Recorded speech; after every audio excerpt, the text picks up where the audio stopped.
Assalamualaikum. Waalaikumsalam. Mas Arvin, apa kabar? Baik. Lagi santai? Oke, santai Pak, lagi lihat berkas. Saya izin duduk ya. Ya, silakan. Ini ada minuman. Wah, ada cemilannya lah. Tapi sayurnya nggak ada nah. Belum panen, iya. Oke. Saya apa kabar Mas Arvin? Baik Pak. Ini panen ke hari ini atau gimana? Kemarin udah panen. Jadi hari ini lagi masih beresin yang lain aja. Oh ya. Ini nama usahanya apa kemarin? Apa? Nama usaha Nama usahanya Heavenly Farm. Heavenly Farm. Ini bergerak di bidang apa? Di Heavenly Farm? bidang pertanian hortikultura. Pertanian hortikultura ya. Produknya apa aja yang ada? Produknya untuk saat ini ada tomat sama cabai tiung, lagi mau panen OTW. Oh, lagi mau panen ya. Sudah berapa lama? Dimulai dari tahun 2023. Berarti sudah hampir 3 tahun lah. 3 tahunan. Oh iya. Udah kemana aja nih pemasaran penjualannya? Pemasaran kita ada di toko-toko sayur terdekat, di Pasar Kapar sampai ke Pasar Plambon. Habis itu juga ada di toko buah. Itu di Pandan Arum kalau nggak salah. Sama langsung menjualkan produk ke konsumen. Berarti sudah merata lah di Tabalong lah. Iya. Berarti permintaannya sudah lancar ya? Permintaan alhamdulillah sudah mulai meningkat. Oh, meningkat dari awal sampai sekarang. Berarti udah mulai dikenal nih ya? Iya. Nah, ini apa? Lumayan lah perkembangannya gitu lah. Alhamdulillah. Nah, tapi namanya usaha ini kan pasti ada tantangan lah.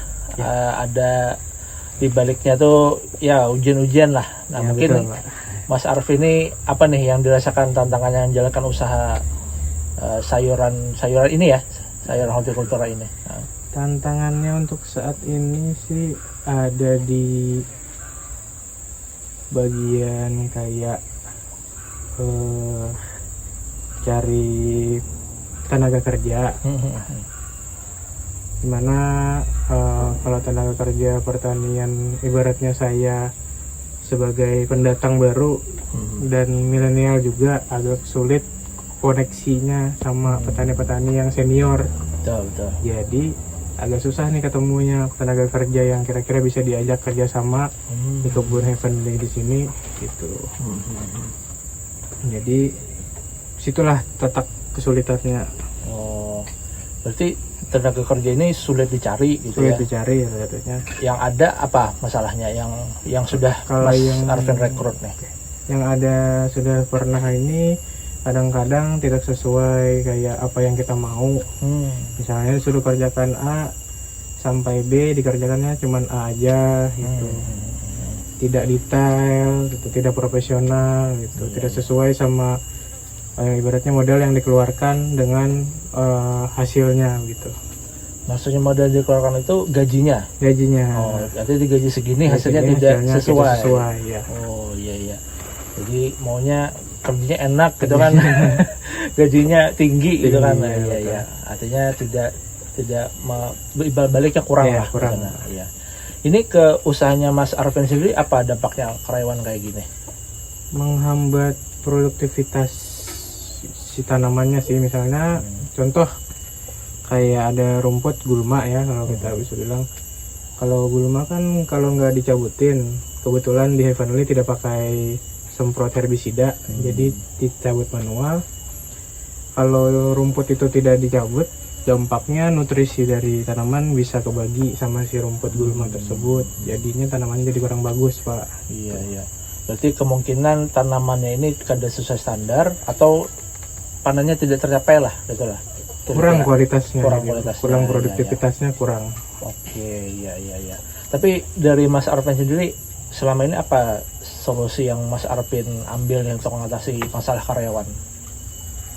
Mau tidak mau untuk saat ini cari seadanya aja, dapatnya bagaimana, sama saya sendiri ibaratnya turun tangan juga untuk mengatasi. Kebanyakan yang karyawan yang Mas Arvin rekrutnya anak muda atau orang tua dan tinggalnya di desa atau di kota? Kebanyakan sih anak muda sih, seumuran sama saya juga, atau anak-anak baru lulus SMA. atau masih sekolah sambilan cari Iya, saya panggil gitu. Berarti Mas Arvin rekor Sekitaran sendiri sini, ya? ya, iya. Rekor sendiri, iya betul. Sekitaran sini aja. Nah ini boleh nggak saya kasih saran nih buat Mas Arvin ya? Ini saran sebagai teman lah. Boleh banget tuh, boleh. biar apa? Usahanya bisa ada perbaikan gitu ya. Nah, terutama masalah karyawan atau tenaga kerja nih. Nah mungkin yang pertama ulun lihat Mas Arvin ini tipenya tipe konseptor nih. Artinya mungkin pelaksana juga, artinya ada beberapa kerja teknis yang Mas Arvin kerjakan gitu ya. Nah tapi sebagai konseptor tentu saja tugas Mas Arvin itu kan mengonsep bisnisnya gitu ya, bukan ngurusin teknis nih. Nah teknis itu ya si petani tadi itu kan, tenaga kerja tadi. Nah jadi kalau bisnis itu ada namanya tipe kontraktor, ada namanya tipe konseptor. Nah kontraktor tadi yang petani-petani tadi. Nah biasanya ya konseptor ini punya ide tapi eksekusinya kurang gitu. Nah, karena dia ya masalah waktu tadi gitu kan, masalah tenaga. Nah sebenarnya kontraktor ini punya skill, punya tenaga, nah tapi dia tidak bisa bikin konsep. Nantinya dia pekerja eksekusinya gitu. Nah konseptor dan kontraktor ini biasanya perlu konektor, orang yang menghubungkan ya. Ini kasusnya sama kayak teman saya dulu yang bisnisnya cuci mobil. Nah jadi teman saya ini punya modal, punya tempat, tapi ini ya karyawan kalau di Tanjung karyawan cuci mobil itu ternyata susah dicari karena capek, mungkin dingin lah, kena air gitu kan, terus, ya. aduh keluar masuk terus gitu kan segala macam. Akhirnya dan dia memang mencarinya ya teman-teman dia, gitu, teman-temannya yang dia kenal lah. Gitu. Akhirnya dia dapat metode mencari seorang konektor namanya. Nah konektor ini yang menghubungkan dia dengan kontraktor tadi yang tukang cuci mobil segala macam gitu. Nah konektor ini bisa saja karyawan dia yang sudah bagus, yang sudah loyal gitu ya. Nah, jadi dia minta carikan nih yang setipe kamu lah, kawanan kamu nih. Karena biasanya orang yang setipe itu adalah orang pergaulannya sama gitu. Artinya kalau Mas Arvin ini sudah punya karyawan yang bagus, coba minta rekom dia. Nih Mas ada nggak kenalan yang bagus gitu kan, yang si tepepian nih ya, biasanya teman-teman yang bergaulnya sama kada jauh beda gitu loh. Nah mungkin Mas Arvin sudah ada karyawan yang kayak gitulah. Untuk saat ini pernah bertanya ke karyawan yang ada yang tetap, tanya kira-kira ada kandidat yang bisa dipekerjakan untuk di sini, tidak, katanya ada itu, tapi masih belum tahu beliau tersedia atau tidak untuk bekerja di sini gitu. Jadi untuk saat ini belum dikontak lagi orangnya karena belum masih ada tambahan garapan lahan lagi. Kalau sudah ada baru coba dikontak orangnya. Betul. Jadi nunggu perkembangan. Ya. Tapi mungkin sebagai persiapan nanti ke depan. Nah mungkin masukan untuk kerja itu satu kriteria. Nah kriterianya karena ini kan pekerjaan kasar ya, jadi mungkin ada cocok dengan ya kata Mas ada anak muda gitu ya, tinggal di kota gitu ya. Nah biasanya mungkin cocok buruh kasar gitu ya, atau dia bekas kerja di kebun sawit atau karet gitu ya. Terus dia anak muda yang memang biasa kerja keras gitu kan, atau tinggal di desa gitu. Nah jadi dan cara rekrutnya pun kadang-kadang ini ada aku buka peluang kerja nih segala macam. Jadi harus betul-betul dicari yang siap berkomitmen. Jadi jelaskan aja di awal, ini kerjanya panas-panas, ada target segala macam. Kalau orangnya banyak tanya, ngeluh segala macam, berarti udah lewat tuh, nggak bisa. Gitu. Dan Mas Arvin biasanya ada trial nggak pas masuk? Kalian masuk? Kalau untuk saat ini tiba-tiba dipanggil langsung kerja hari itu juga gitu. Iya. Dan saran ulun ada trial. Nah, trial ini ada satu hari, trial 7 hari. Nah trial 1 hari itu nanti tugasnya melihat dia itu banyak ngeluh nggak. Udah dalam sehari itu kelihatan tuh kalau dia kerja. Nah terus trial 7 hari itu apakah dia konsisten, apakah masuknya konsisten, apakah sudah standar gitu. Nah kalau sudah 7 hari baru rekrut. Ini sama persis dengan usaha cuci mobil tadi, teman saya juga kayak gitu. Jadi trial 1 hari, trial 7 hari, dan trial karyawan tetap gitu. Dan gajinya beda-beda. Nah jadi kalau trial 1 hari itu berapa, kalau 7 hari berapa, dan full itu kalau dia sudah tetap. Jadi meskipun di trial tetap dia dapat Fee, tapi dapat fee. nggak sebanyak kalau dia sudah gabung. Sudah gabung. Misalkan buruh kasar di sini ya, anggap aja rata-rata 100.000. Nah, jadi kalau trial 1 hari anggap 40. Kemudian trial 7 hari 60. Nah, gaji itu kalau dia sudah tetap nih. Nah, gaji tetap anggap kalau dia datang tuh 70.000. Nah, kemudian harus ada bonus apa? Target tadi. Misalkan dia harus panen 5 hari itu berapa kilo. Kalau dia capai target misalkan 90.000. Kalau lebih target bisa genap 100. Nah, itu akan memotivasi karyawan atau tenaga kerja itu untuk bisa capai target. Kalinya datang aja, kerjakan, dia gaji. Kan sama aja gaji rajin dengan yang tidak. Nah, jadi harus ada berjenjang. Nah, standarnya tetap gaji harian di sini berapa? Buruh kasar gitu ya. Kalau bisa segitu. Nah, coba bikin berjenjang gitu. Nah, terus kemudian bedanya bisnis sayuran Mas Araf ini dengan sayuran yang lain apa nih? Jadi bedanya sayuran yang beredar di pasar maupun di toko sama Heavenly Farm, di sini kami menggunakan ibaratnya SOP penuh ketat. Contoh kecilnya aja misalnya seperti kayak penyemprotan insektisida maupun kocor fungisida itu harus sesuai dosis yang tertera, harus pakai ukuran dosis takaran, ditimbang betul-betul, dipastikan. Setelah itu nanti dicatat, kayak di sini ada catatannya. Jadi setiap mau semprot catat. Setelah itu perawatan juga terjadwal, nggak boleh ada keskip, ibaratnya ketinggal 1 hari 2 hari, pokoknya harus sesuai jadwal. Hari ini A, 3 hari ke depan perawatan B, dan selanjutnya sampai pada panen pun. Kalau kita mau panen harus sesuai SOP lagi. Misalnya buah tidak boleh jatuh ke tanah. Misalnya tomat ya Pak ya. Misalnya harus diputar dulu biar tidak rusak buahnya gitu. Sampai ibaratnya di packing house juga di grading kembali, mana yang kualitas A, kualitas B, dan kualitas C. Itu beda-beda harga lagi. Sampai yang akhir pun biar tidak terbuang, kadang-kadang bisa diolah ataupun ditawarkan ke yang ibaratnya pedagang yang mau ambil yang akhir begitu, biar tidak ada limbah lah ibaratnya. Itu Pak. Berarti ini betul-betul kualitasnya ada gitu ya. Betul. Kemudian sampai ujung pun tetap bisa terjual. Betul.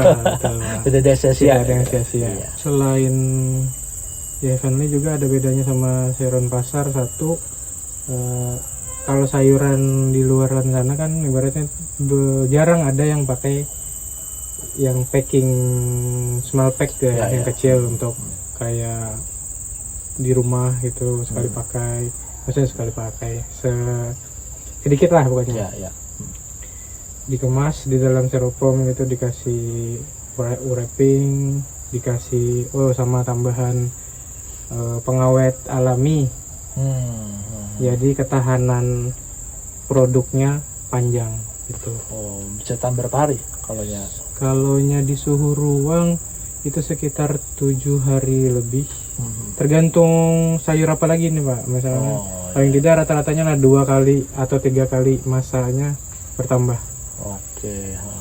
Jadi untuk misalkan kalau ada misal MBG kan perlu stok banyak, itu kan lama kan, ini cocok nih. Iya. Nah, terus masalah kedua tadi ya, Mas Arvin bilang bahwa kerjanya asal-asalan ya, mungkin kurang telaten ya mungkin maksudnya.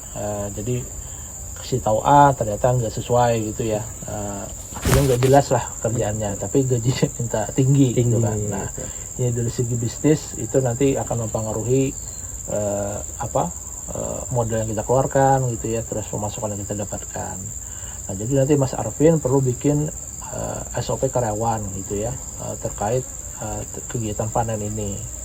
Jadi nanti ada 3 hal. Yang pertama adalah cara kerja, kemudian standarnya, kemudian ada namanya target. Nah, jadi cara kerjanya nggak usah panjang-panjang ya, 3 langkah standar ya. Standarnya maksimal 5 gitu ya, apa saja. Misalkan contoh sortir nih. Nah, sortir petugas sorter itu nanti dia pertama adalah memilah barang yang besar dan kelompok kecil, rusak, yang masih baik gitu ya.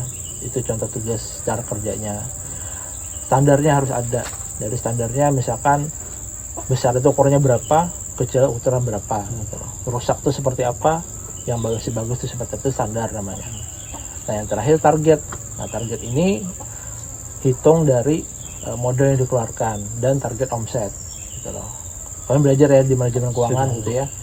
Oh ini misalnya modal 1 juta nih, artinya agar modalnya balik pas dapat untung harus berapa PCS nih terjual gitu loh. Nah itu standar namanya. Nah jadi misalkan karyawan ya, kalau dia datang aja dan tidak sesuai target, misalkan dia tugasnya panen ya, panen harusnya targetnya 10 kilo misalkan gitu ya. Kalau coba target datang aja, dia upahnya gaji datang aja, misalkan 60 gitu ya. Tapi kalau dia capai target, targetnya misalkan 10 kilo tercapai, naik jadi 80. Terakhir kalau dia lebih, misalkan 10 ya targetnya, dia target 15 nih tercapai, kasih bonus, bisa hitung per kilo atau berapa targetnya bonusnya itu, jadi 100.000. Itu akan memicu karyawan agar bisa melampaui target atau minimal sesuai target. Nah jadi oh iya ternyata beda ya rajin dengan yang kada. Tapi kalau yang rajin dan yang kada sama aja, ya gitu-gitu aja gawiannya gitu loh. Nah itu mungkin bisa diterapkan nanti di usaha pian gitu.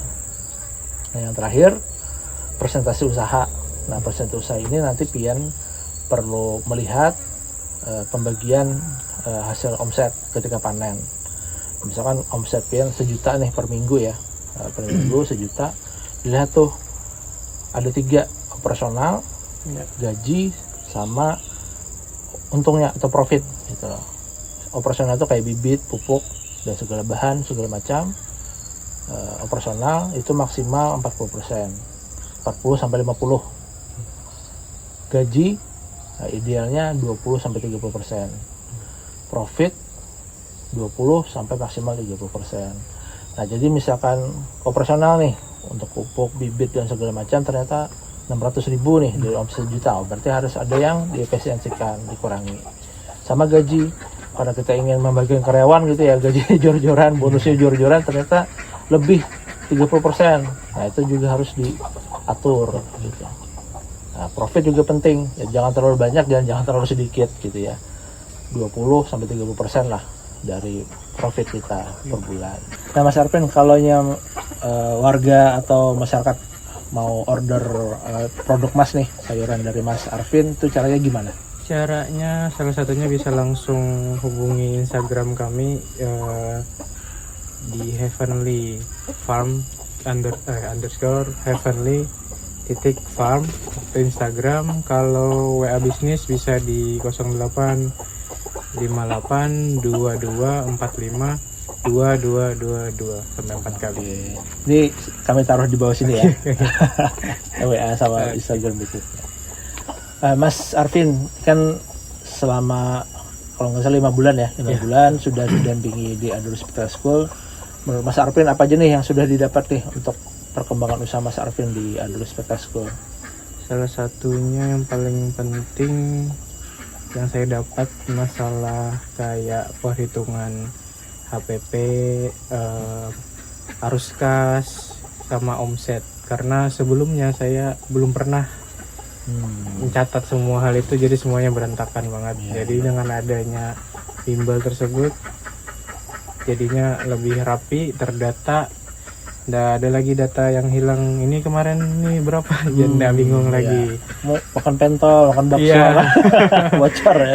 Bocor, jadi bisa tertracking lah datanya semua, mau itu ada masuk, keluar, atau apapun itu semua ada.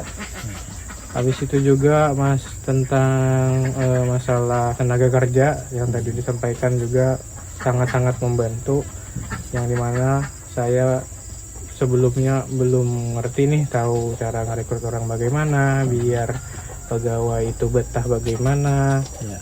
Jadi dengan adanya hal tersebut jadi bisa lebih tahu dan lebih mengerti kedepannya bakalan bagaimana lagi. Oke. Siap jadi juara Adul Entrepreneur 2026 ya. Siap. Oke, mantap. Nah mungkin itu ya Mas Arvin, sudah makasih banyak sudah nyambut saya nih. Saya apa ya, kasih masukan juga nerima gitu ya. Aman Pak. Waktunya ini saya permisi pamit dulu, semoga sukses ya. Nanti 1 bulan lagi saya cek ya kira-kira sudah sampai mana perkembangan usahanya gitu ya. Oke, saya pamit dulu Mas Arvin. Terima kasih. Silakan. Ini boleh saya bawa nggak? Bawa, silakan. Coba ya. Ya. Kita bawa lagi.